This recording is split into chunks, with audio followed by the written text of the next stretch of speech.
microphone hissed, a dry rasp against the dampness clinging to the air. "Genevieve Fitzwilliam, the cartographer," I announced, the words feeling brittle, foreign, echoing strangely within the submerged observatory. The structure itself was a monument to hubris, a Victorian folly swallowed by the fen. Professor Finch, a man obsessed with charting the unseen currents of the Earth, had believed he could build a window into the planet. He failed, of course, spectacularly. Now, it was a tomb of rusted gears and crumbling concrete, submerged for nearly a century. The pulsing began almost immediately. A low thrum vibrating through the soles of my boots, a physical manifestation of the observatory's defunct machinery. It wasn't loud, not precisely, but it resonated within my bones, a constant, insistent reminder of the place's mechanical heart. Burnt sienna stained the concrete walls, a consequence of the iron oxide leaching from the structure's innards. The air itself tasted of rust and stagnant water. I adjusted the lamp, the beam cutting a weak swathe through the gloom. Dust motes danced in the light, each one a tiny ghost. My fingers traced the embossed lettering on a nearby panel, *submerged archive Finch Institute, 1888 *. A melancholy settled over me, a familiar weight. It wasn't just the place, it was the echo of ambition, the crushing realization of failure. A shadow detached itself from the corner of my eye. A cat. Not a solid form, but a shifting darkness, coalescing and dissipating like smoke. It watched me, its form indistinct, the edges blurring into the pervasive gloom. I told myself it was merely a trick of the light, a phantom born of fatigue and the oppressive atmosphere. I hadn't slept properly in weeks, the podcast a desperate attempt to fill the void. "Rationalize, Genevieve," I murmured, the sound swallowed by the vastness of the chamber. "It is just a cat. A feral creature seeking shelter." My voice felt distant, as if belonging to someone else. The pulsing intensified, a subtle but undeniable increase in frequency. Frethrum, thrum, thrum, *. It resonated with the unsettling way the cat's shadow seemed to breathe. I began to describe the observatory's history, reciting Finch's theories, his meticulous notes on subterranean mapping. The words felt hollow, inadequate. The weight of the place pressed down, a physical burden. The cat remained, a silent, watchful presence. I could feel its gaze, a prickling sensation on the back of my neck. The archives were a labyrinth of decaying shelves crammed with leather, bound volumes and brittle maps. The smell of mildew and decaying paper was almost overwhelming. I ran a gloved hand along a shelf, the dust clinging to the fabric. Each drawer I opened released a cloud of spores, a miniature blizzard of decay. The scraping of metal on metal shuen, the sound of a drawer protesting its confinement echoed, unnaturally loud in the submerged silence. Then I found it. A door, unlike the others, reinforced, with a heavy tarnished brass lock. A sense of foreboding, sharp and sudden, clenched my stomach. Finch had deliberately concealed something here. The pulsing quickened again, a frantic, almost panicked rhythm. Thrum, thrum, thrum, thrum, thrum. *. The cat shifted, its shadow lengthening, contracting. "Why?" I whispered, more to myself than to anyone else. Why conceal something so carefully? What secrets did Finch bury within these walls? I fumbled for my lockpicks, the cold metal a stark contrast to the clammy air. The mechanism clicked, then groaned in protest. A final, decisive click. The lock released.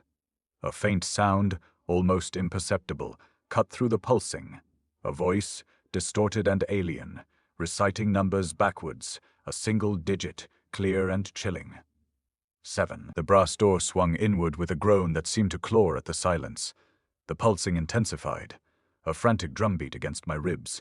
Thrum, thrum, thrum, thrum. 7. The number echoed in my mind, a discordant note in the submerged symphony of decay. I stepped across the threshold, the beam of my lamp swallowed by the inky blackness within. The air here was different. Heavier, thicker, saturated with a cloying sweetness that fought against the familiar tang of rust and stagnant water. It coated my tongue, a sickly film. The pulsing seemed to emanate from the room itself, vibrating through the floorboards, up my legs. I adjusted the lamp again, the beam struggling to penetrate the gloom. The room was small, cramped. A single, circular window sealed with grime and algae offered no view, only a distorted reflection of my own anxious face. And then I saw them, dolls. Dozens of them, arranged on shelves that lined the walls, perched on dusty tables, clustered in a macabre tableau. Antique porcelain dolls, their painted eyes staring blankly ahead. My breath hitched. It wasn't the dolls themselves, not inherently. It was the footy way they were arranged, the unsettling uniformity of their gaze. Each one seemed to be fixed on a point just beyond my shoulder. I told myself it was a trick of the light, the distorted reflections playing havoc with my perception. Rationalized Genevieve. I fumbled for my microphone, activating the recorder. Entry 2, I announced, my voice sounding brittle and strained. The locked room contains a collection of antique dolls. Appears to be a child's collection, perhaps. The words felt hollow, inadequate. The pulsing quickened, a subtle but insistent escalation. Fofun thrum thrum. Fun. I moved closer, the beam of my lamp illuminating the dolls in succession. Each face was a study in unsettling perfection. Rosy cheeks, delicately painted lips, elaborate curls of synthetic hair. Some were dressed in faded velvet, others in tattered lace. The porcelain felt cold beneath my gloved fingers as I gently moved one aside, attempting to photograph it. Creak. The sound was almost imperceptible, a tiny protest from the ancient porcelain. The cat was here too. Its shadow, a shifting darkness, clung to the walls, circling the dolls like a silent guardian. I could feel its presence, a prickling sensation on the back of my neck. It didn't approach, didn't move, but its gaze. Its gaze felt intensely focused. I attempted to describe each doll, cataloging their features, their clothing, their condition. The details blurred together, a dizzying carousel of painted smiles and vacant eyes. The burnt sienna hue of the room seemed to deepen, the shadows growing longer, more oppressive. The air grew thick, heavy with the scent of dust and decay. I noticed something else, a subtle shift in the lighting. It wasn't a change in the lamp's intensity, but something more organic, as if the room itself was emitting a faint internal glow, a sickly sienna light that amplified the doll's unsettling expressions. They must have belonged to a caretaker's child. I murmured, the words feeling forced, desperate. A family lived here once. A child who loved dolls. It was a flimsy explanation, a fragile shield against the rising tide of unease. The pulsing reached a fever pitch. Fifrum, thrum thrum, thrum. I focused on a doll in the center of the room, a particularly ornate specimen with a cascade of golden curls and a delicate lace dress. I moved closer, intending to photograph it from a different angle. And then, its eyes. They shifted. Not a subtle movement, not a trick of the light. A deliberate, almost predatory swivel. They locked onto mine, and for a fleeting, terrifying instant, I saw something in those painted eyes, something beyond vacancy, something that felt familiar, recognition. A flicker of knowing, a sharp intake of breath escaped my lips. The microphone picked it up, a strangled gasp swallowed by the pulsing. I stumbled back, knocking over a small table laden with miniature porcelain teacups. Clatter, clatter, clatter.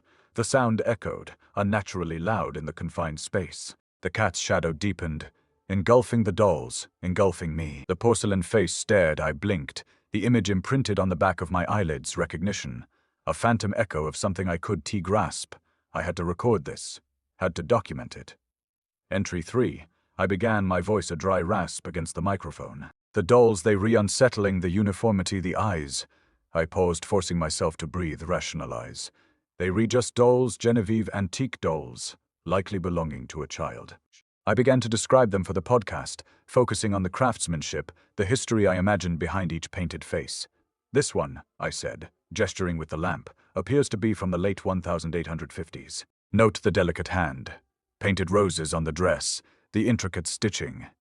My words felt hollow, a performance for an unseen audience. The pulsing remained, a constant thrumming beneath the surface of my thoughts. Thrum, thrum, thrum. Asterisk. I knelt, examining the floor around the table of teacups. Amongst the scattered porcelain, something caught my eye. A child S.U. Schmoll, worn, made of a dark, supple leather. I picked it up. The scent hit me then. Wee rain. A sharp, clean smell, utterly incongruous with the dust and decay of the room. It was a scent I couldn't place, a memory struggling to surface. The rain smell intensified, clinging to my gloves, invading my nostrils. Drip, drip, asterisk, a phantom echo in my ears. The backwards numbers began again, softer than before, a subtle undercurrent to my narration. 6, 5. I ignored them, attributing them to the old wiring in the building, the faulty acoustics. I had to maintain a professional demeanor. I was the recorder, after all. The voice of reason, the chronicler of the unusual. The shoe, I continued, holding it up to the lamp, likely belonged to the child who owned these dolls. A poignant reminder of a life lived here, a childhood lost. As I spoke, a flicker, a brief disorientation. The scent of rain intensified, almost overwhelming. I saw it then, a flash of color, balloons, bright, vibrant hues against a backdrop of gray. A cake, adorned with flickering candles. Children's laughter, high, pitched and joyous. A feeling of warmth. It vanished as quickly as it appeared, leaving me reeling, my head swimming. "What?" I stammered, clutching the microphone. "What was that?" The pulsing escalated. Thrum, thrum. Asterisk, I looked around the room, the doll's eyes seeming to bore into me, accusing. The burnt sienna hue of the walls deepened, the shadows twisting into grotesque shapes. The cat, a shadow detached from its form, a swirling vortex of darkness that writhed against the walls. It moved independently of the animal, slithering closer, enveloping the dolls, enveloping me. I could feel its presence, a cold weight pressing against my skin. I stumbled, knocking against a shelf, sending a cascade of dolls tumbling to the floor, fenty floor. Crash. Clatter. Asterisk, the sound reverberated through the room, amplified by the oppressive silence. I felt a tremor in my hands, a rising panic. Was I imagining things? Was the isolation getting to me? "I am fine," I muttered, my voice trembling.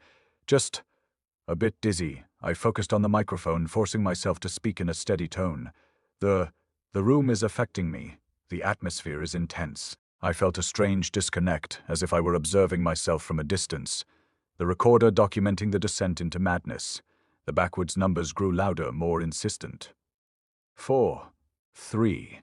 They seemed to be emanating from the shoe in my hand, vibrating through my fingertips. I dropped it, recoiling as if burned. The rain scent intensified, a suffocating cloud. I looked down at my hands, my gloved hands, and saw something flicker at the edge of my vision. A reflection. Not my own, a child's face, pale and gaunt, with wide, frightened eyes. I blinked, and it was gone. "No," I whispered, my voice barely audible. "Number this isn't happening." The pulsing reached a crescendo. Thrum, thrum, thrum. Asterisk, I squeezed my eyes shut, bracing myself. The numbers coalesced, forming a single, chilling phrase. 5. The thrumming had burrowed into my bones. It wasn't just a sound anymore, it was a vibration, a resonance that seemed to emanate from the concrete itself. Sleep had become a luxury I could no longer afford. Each attempt was a descent into fractured dreams, swirling images of porcelain faces, and the scent of rain clinging to my skin. I sat hunched over Professor Finch's notes, the lamplight casting elongated shadows across the room, mimicking the unsettling shapes the dolls seemed to form in the periphery of my vision. The paper felt brittle beneath my fingertips, the ink faded and spidery. "Chronal resonance," he'd scrawled, "emotional amplification, a dangerous confluence." Dangerous for whom? Finch's handwriting devolved into a frantic scribble towards the bottom of the page. A diagram vaguely resembling the observatory's layout was marred by frantic crossouts and question marks. I traced the lines with a trembling finger. The pulsing intensified, a low growl in the back of my throat. Thrum, thrum. I glanced up, a prickling sensation crawling across the back of my neck. The cat was watching me, its eyes twin pools of obsidian reflecting the lamplight. The purr, a low guttural rumble, seemed to vibrate the air around it. It wasn't a comforting sound, it was expectant, almost predatory. I forced myself to return to Finch's notes, desperately seeking a logical explanation for the escalating strangeness. My gaze drifted to the dolls. They sat arranged on the table, their painted eyes fixed on me with an unsettling intensity. I felt a pull, an inexplicable urge to approach them. It was a compulsion, a silent invitation. I rose, my legs heavy, and walked towards the table, the floor cold and damp beneath my feet. Drip, drip. A phantom echo in the silence. As I neared, I noticed something new. Shimmering patches like heat rising from asphalt danced across the concrete walls. I blinked, thinking it was a trick of the light, but they remained, distorting the already unsettling image of the dolls. They weren't reflections, they were something else, something wrong. A nightmare bloomed behind my eyelids, a field of concrete stretching as far as the eye could see, the observatory a solitary monolith in the grey expanse. The dolls were there too, scattered across the concrete, their faces cracked and peeling. A child's laughter, high-pitched and distorted, echoed in the emptiness. I gasped, shaking my head to dispel the vision. The pulsing escalated, a frantic drumbeat against my temples.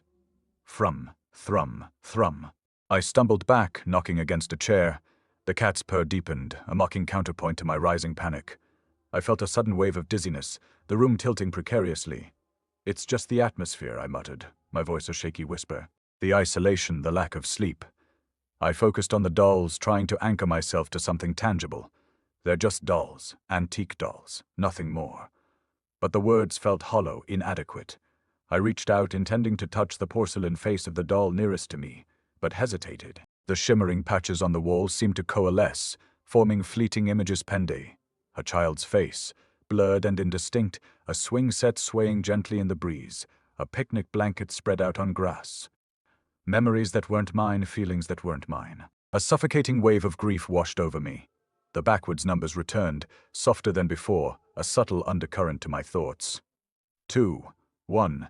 They seemed to be whispering from the shimmering patches on the wall, blending with the cat's purr. I squeezed my eyes shut, trying to block out the sensory overload. Then, a flash. A brief, distorted image behind my eyelids. A child's face, pale and gaunt with wide, frightened eyes. The face lingered for a heartbeat, then vanished, leaving me gasping for breath. I stumbled backwards, my hands flying to my face. The pulsing reached a fever pitch. Thrum, thrum, thrum, thrum. The shimmering intensified.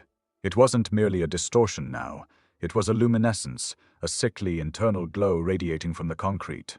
Burnt sienna bled into the gray, creating a nauseating swirl. The images within the child's face, the swing set, the picnic became clearer, sharper, as if projected onto the wall itself. They weren't memories, not truly. They were echoes, fragments of something I couldn't grasp.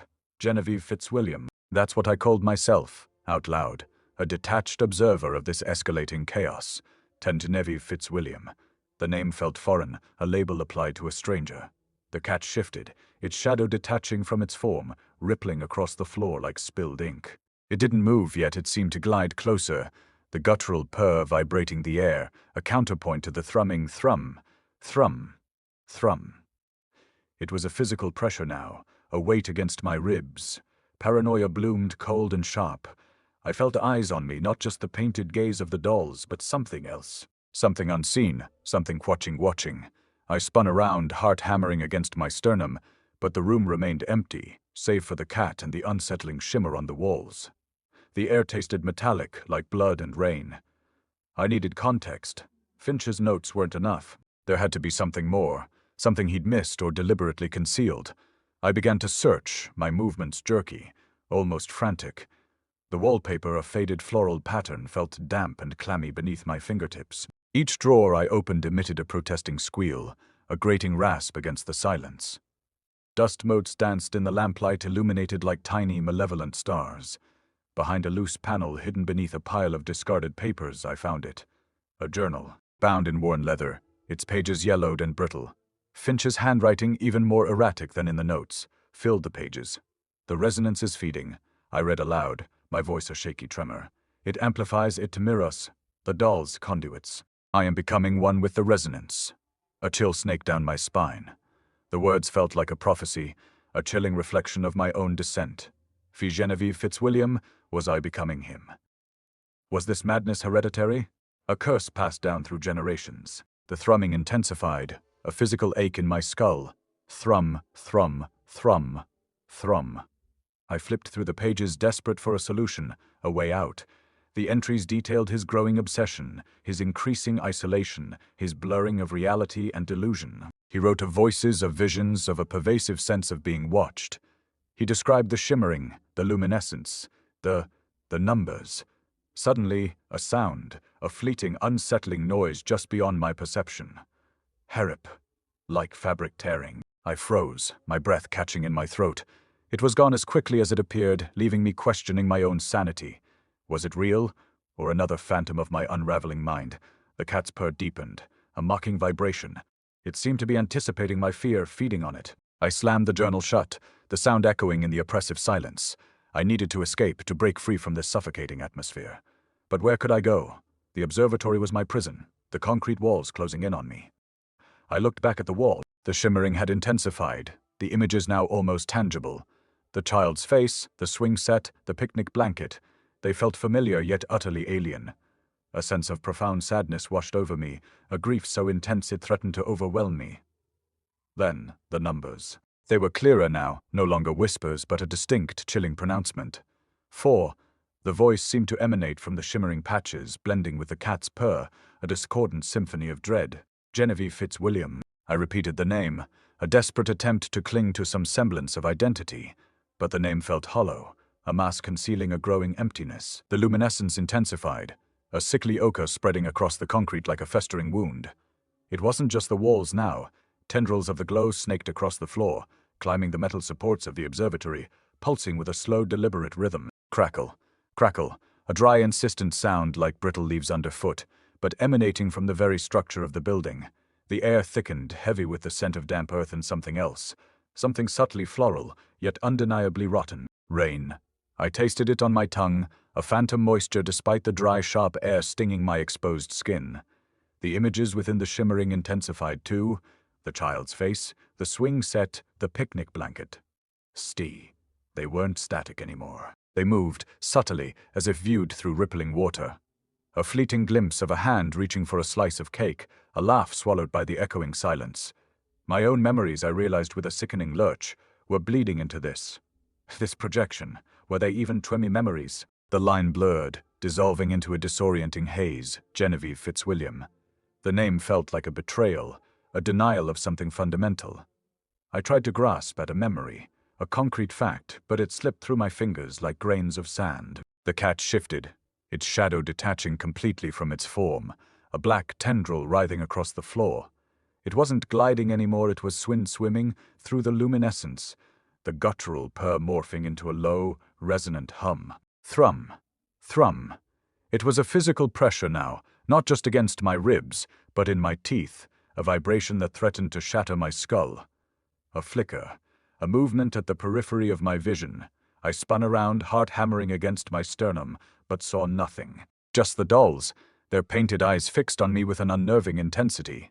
I reached for one, intending to smash it against the concrete, to obliterate this grotesque pantomime. My fingers brushed against the porcelain, cold and smooth, yet somehow yielding.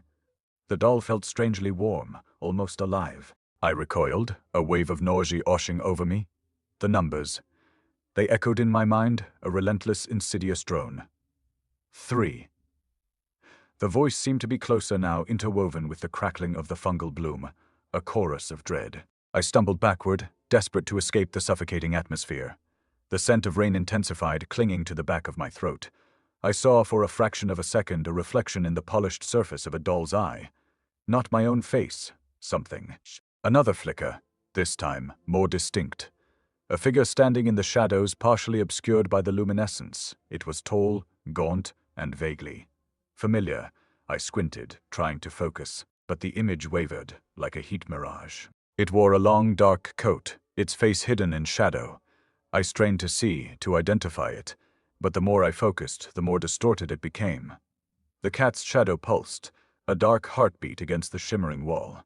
I backed away, knocking over a stack of Finch's notes. They scattered across the floor, the pages rustling like dry leaves. I didn't bother to pick them up. I just wanted to foot the escape a day. I lunged for the door, fumbling with the latch, my fingers trembling uncontrollably. The figure in the shadows moved, taking a step forward. The scent of rain became overpowering, suffocating. I finally managed to wrench the door open, but the light from the outside seemed wrong. It was filtered, distorted, as if viewed through a layer of grime. I hesitated, caught between the oppressive darkness of the observatory and the unsettling reality beyond. The numbers echoed in my mind, louder now, more insistent. 2. Then the figure solidified briefly. The shadows receded, revealing a face. A porcelain face, cracked and distorted, with eyes that mirrored my own, yet utterly alien. It was a grotesque caricature of myself, a mockery of my humanity. The cat let out a prolonged, mournful wail, a sound that seemed to tear at the fabric of reality. The figure's mouth opened in a silent scream, and then, as quickly as it appeared, it vanished, leaving me standing alone in the doorway, trembling in the distorted light. The distorted light bled in, a sickly wash across the concrete floor. It felt wrong, like looking at the world through a pane of oil. Genevieve 21 stumbled back into the observatory. the metallic tang of fear coating my tongue. The door clicked shut behind me, the sound echoing unnaturally loud in the oppressive stillness. Fufum, thrum. The vibration resonated in my bones, a physical manifestation of the dread that had taken root in my soul. I had to understand. Finch's notes. They were scattered, a chaotic jumble of diagrams and frantic scribbles, but I forced myself to sift through them, ignoring the way the luminescence seemed to pulse in time with my heartbeat. He'd been obsessed with emotional transference, with the manipulation of states, harnessing the resonance of fear he'd written in a shaky hand, amplifying the latent potential within the human psyche. Nonsense, of course. Or was it? The fungal bloom, the dolls, the numbers. It all felt connected, woven together in a tapestry of madness. The scent of rain was almost unbearable now, thick and cloying, mingled with the sickly sweetness of the fungi. I could taste it, a phantom moisture clinging to the roof of my mouth. The cat, a shifting shadow against the shimmering wall, let out a low, guttural purr. It wasn't a comforting sound, it was a directive. Huh, pruh. A subtle urging, a silent command. I felt a strange compulsion to move towards it, towards the pulsing luminescence. The backwards numbers echoed in my mind, a relentless drone. 2. They were responding to my thoughts now, I realized with a sickening certainty. I tried to block them out, to focus on Finch's notes, but the numbers persisted, growing louder, more insistent. I remembered a passage, underlined multiple times. The subconscious is a mirror, reflecting the deepest fears and desires. To control the mirror, one must first understand its distortions. Was this what Finch had been trying to do, to distort the mirror? I picked up the child's shoe, the one that smelled of rain. It was damp, cold against my skin. Finch had dismissed it as a simple relic, a memento from a forgotten childhood. But it felt different. It felt like a conduit. A channel. The luminescence seemed to intensify around it, the pulsing rhythm accelerating. Crackle. Crackle. The sound was everywhere now, a chorus of dread, a whisper, faint, almost imperceptible, layered beneath the pulsing sound. I strained to hear it, to decipher the words. It was a voice, distorted and fragmented, yet undeniably present. It seemed to be coming from the shoe itself. 1. The numbers were getting closer, converging on a single, terrifying point. I dropped the shoe as if it were burning me. The cat moved, gliding effortlessly through the luminescence. It paused, its shadow detaching completely from its form, writhing like a serpent across the floor. The air grew heavy, suffocating. I felt a pressure building in my chest, a sense of impending doom. I looked down at my hands and saw them trembling, not with fear, but with a strange, unsettling anticipation. I remembered Finch's final entry.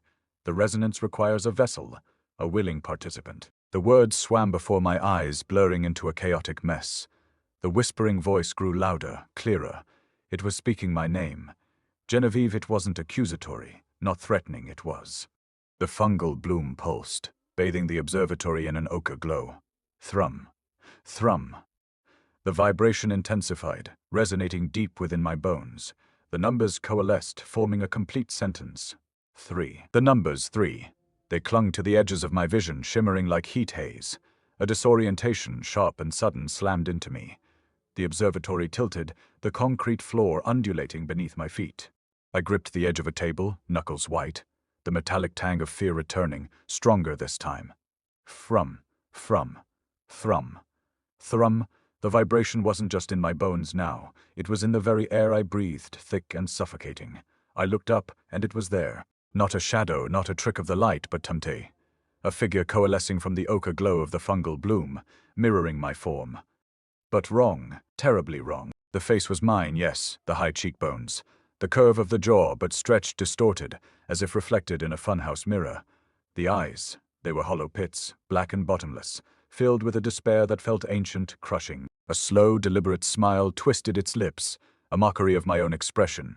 The pulsing intensified, a relentless hammering against my skull. Thrum, thrum, thrum, thrum. Each pulse seemed to solidify the figure, to pull it further from the bloom and into the reality of the observatory. I stumbled back, a strangled gasp escaping my lips. The scent of rain was overpowering, laced with the cloying sweetness of the fungi, a nauseating combination that churned my stomach. I tasted bile, bitter and acrid. It moved, a slow, deliberate glide across the concrete floor. Each step echoed unnaturally loud, amplified by the oppressive stillness. I recognized the posture, the way it held its head, the slight stoop of its shoulders. It was me, or rather, what I could have been, what I should have been. The unfulfilled potential, the dreams left to wither, the opportunities squandered. Finch's words echoed in my mind, a cruel and mocking refrain. The subconscious is a mirror. The cat, a shifting darkness against the shimmering wall, let out a low, mournful wail. Purra, purra. It wasn't a command this time, but a lament, a recognition of the horror unfolding before me. The numbers, 3, pulsed with the figure's movements, a macabre synchronization. I wanted to scream, to lash out, to deny the truth staring me in the face. But my limbs felt heavy, leaden. I was trapped, a prisoner in my own mind. The figure stopped, a mere few feet away. I could see the details now, the subtle imperfections that made it both familiar and utterly alien. The skin was too pale, too translucent, revealing the faint tracery of veins beneath the surface. A single tear, black as ink, tracked down its cheek. It wasn't threatening, not overtly. It was pitying. The most terrifying emotion of all. I understood then. Finch hadn't been trying to control the mirror, he'd been trying to create it, to manifest the fears and desires that festered within the human psyche. And I, Genevieve Fitzwilliam, insomniac podcaster, collector of forgotten things, had become his masterpiece. The fungal bloom pulsed, bathing the observatory in an even more intense ochre glow. Crackle, crackle. The sound was no longer a chorus of dread, but a triumphant fanfare. The cat moved, its shadow detaching completely from its form, a writhing, amorphous mass that flowed towards the fungal bloom. It merged, dissolving into the pulsating light, the furda, prada, fading into a low, guttural hum. The hum resonated through the observatory, vibrating in my teeth, in my bones. I felt a pressure building in my chest, a sense of inevitability. The figure reached out a hand, slow and deliberate. The fingers were elongated, skeletal, tipped with nails that were black and brittle. It wasn't a gesture of aggression, but of invitation, of acceptance. The touch was cold, damp, like the feel of grave earth. The numbers, 3, faded, replaced by a single whispered word spoken directly into my ear. Join. Fabric ripped. The fabric ripped, not with a clean tear, but a wet, sickening sound, like canvas parting from flesh. It was the curtains, I realized, the heavy velvet drapes that lined the observatory's single window, now splitting along the seams, revealing not the star-strewn sky I expected, but more concrete. More of the same grimy ochre, stained walls that seemed to press in on me, suffocating. The numbers, they weren't gone.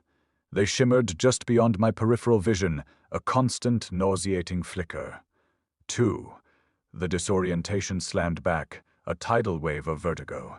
The floor tilted again, a slow, deliberate roll that threatened to send me sprawling.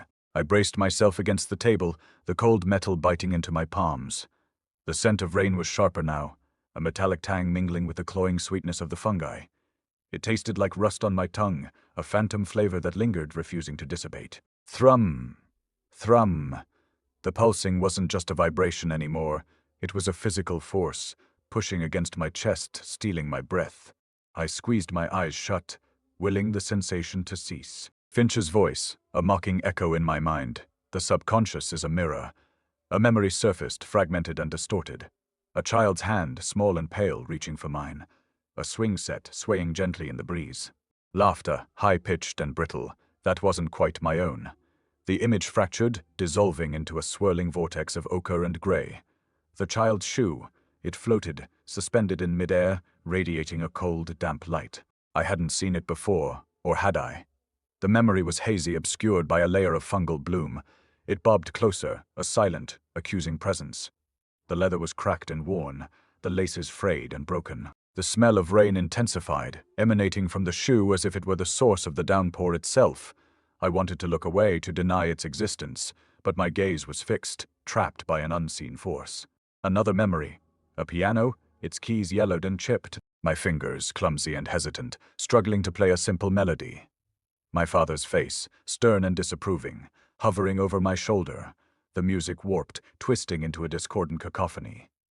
The numbers pulsed faster, too, a frantic heartbeat in the oppressive silence. Tick, tick, tick. The sound of a clock, relentless and unforgiving. I stumbled backward, colliding with something cold and hard, the table. But it wasn't the same table. The surface was slick with moisture, the wood warped and twisted, I ran my hand across it, feeling the texture of something organic. A shudder ran through me, a primal wave of revulsion. The figure. It was still there, standing across the room, its form flickering like a dying flame. The distorted reflection of myself, a constant reminder of my failings, my inadequacies. It spoke, not with words, but with a sound. A distorted echo of my own voice reciting numbers backwards. 2. The sound reverberated through the observatory, amplified by the pulsing vibration. It felt as if the voice were coming from within my own skull, a parasitic presence feeding on my sanity. I clamped my hands over my ears, desperate to silence the torment. The memories intensified, a relentless barrage of regret and disappointment. A scholarship rejected, a love lost, a dream abandoned. Each failure magnified and distorted by the fungal bloom, a testament to my own inadequacy. The figure glided closer, its movements slow and deliberate. The black, bottomless eyes fixed on mine, filled with a pity that felt like condemnation. I tried to scream, but no sound escaped my lips. My throat was constricted, my lungs paralyzed. I was trapped, a prisoner in a chronal loop, forced to relive the worst moments of my life. The child's shoe drifted closer still, its cold, damp light illuminating the figure's distorted features. The numbers, 2, echoed in my mind, a relentless mantra. Were, the sound of machinery grinding and straining. The floor tilted again, the walls closing in. The figure raised a hand, its elongated fingers reaching towards me. I closed my eyes, bracing for the inevitable. The numbers solidified, no longer a flicker, but a clear, distinct message. 2. The floor bucked again, a violent spasm that ripped the breath from my lungs. I tasted copper, a metallic tang blooming on my tongue, sharper than the rain-slicked memory of the shoe. Were. The machinery's groan intensified, a grinding protest against some unseen pressure. The numbers, 2, solidified. No longer a phantom flicker, but a stark, unwavering declaration etched against the ochre gloom. My limbs felt detached, marionettes controlled by a cruel, unseen puppeteer. I fought the impulse to fall, to surrender to the encroaching darkness, but the effort was exhausting, each muscle screaming in protest. Genevieve Fitzwilliam, I reminded myself, clinging to the name like a lifeline. Genevieve Fitzwilliam. It felt foreign, a label pasted onto a husk. The figure advanced, its movements a grotesque parody of human grace. The pity in its eyes intensified, a suffocating weight pressing down on my chest. It wasn't just a reflection anymore, it was something more, something twin presenti. The black eyes, those bottomless pits, seemed to drink the light from the room, leaving me shivering in a pool of encroaching shadow. A wetness bloomed on my cheek. I instinctively raised a hand, expecting blood, but found only a glistening residue. It smelled of rain, of damp earth, of something else. Something subtly wrong, like a familiar melody played in a discordant key. The child's shoe drifted closer, its cold light reflecting in the figure's eyes, amplifying the horror. The memories continued their relentless assault. The scholarship rejection felt like a physical blow, the sting of disappointment a burning brand on my soul. The lost love, a phantom ache in my chest. The abandoned dream, a gaping void where hope once resided. Each failure coalesced, merging with the fungal bloom, feeding the entity that stood before me. Thrum, thrum. Thrum, the pulsing intensified, resonating within my bones, a morbid heartbeat echoing the rhythm of my despair. The observatory seemed to shrink, the walls pressing inward, suffocating me. The air grew thick, heavy with the scent of rain and decay. I felt a pressure building behind my eyes, a searing pain that threatened to shatter my skull. "The incubator is ready," I whispered. The words escaped my lips without conscious volition, a hollow echo in the oppressive silence. It wasn't a thought, it was a pronouncement, a declaration of inevitability. The voice wasn't mine, not entirely. It was layered, distorted, infused with the fungal presence that permeated the room. The floor tilted one last time, sending me sprawling. I landed hard, the slick surface cold and unforgiving against my skin. The figure loomed over me, its elongated fingers reaching down. I braced myself for the touch, for the final, irreversible descent into madness. The pulsing faded, the grinding machinery silenced. A single, drawn-out tone filled the observatory, a resonant hum that vibrated through my very being. It was a sound of completion, of culmination. The burnt sienna hues intensified, the grimy concrete dissolving into a swirling vortex of fungal bloom. The world warped, twisted, until everything was a wash of ochre and gray. The last thing I saw was the child's shoe. It was closer now, intimately close. its damp light reflecting in my own eyes. A glistening substance coated the leather, a viscous fluid that pulsed with an inner light. It felt warm, almost comforting, against my skin. "The incubator is ready," the words echoed in my mind, a final chilling affirmation. My vision blurred, the fungal bloom consuming everything. And then, a new sensation. A merging, a becoming. My eyes opened. They were no longer Genevieve Fitzwilliam's eyes. They were different, wider, more luminous, filled with a cold, ancient knowing.